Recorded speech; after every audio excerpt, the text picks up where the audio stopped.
জুমার দিনে আমি 3টা আমলকে বেশি গুরুত্ব দেই। 1 নাম্বার হচ্ছে সূরাতুল কাহফ, যেটা আপনাকে মাসিহুদ দাজ্জাল থেকে বাঁচাবে। 2 নাম্বার বেশি থেকে বেশি দরুদ পড়া, এই দিন দরুদ পেশ করা হয় নবী সাল্লাল্লাহু আলাইহি ওয়াসাল্লামের কাছে। আর 3 নাম্বার এটা যেটা আপনাদেরকে শেয়ার করছি, সেটা হলো আল্লাহ রাসূল সাল্লাল্লাহু আলাইহি ওয়াসাল্লাম বলেছেন, কেউ যদি জুমার দিনে সকাল সকাল গোসল করে, আর্লি মর্নিং গোসল করে ফেলে, একদম ফরজ গোসলের মতো, এবার সবচেয়ে উত্তম কাপড়টা পরে, নোংরা কাপড় না, বেস্ট কাপড়টা পরে, আতর খুশবু ব্যবহার করে, সুগন্ধি ইউজ করে,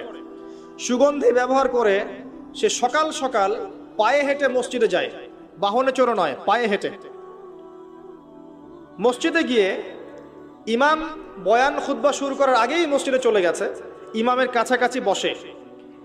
কাউকে কষ্ট দেয় না, ইমাম খুতবা দিচ্ছে সে চুপচাপ শুনছে, কাউকে কষ্ট দেয় না, এমনকি পাশে কেউ কথা বলে তাকে এতটুকু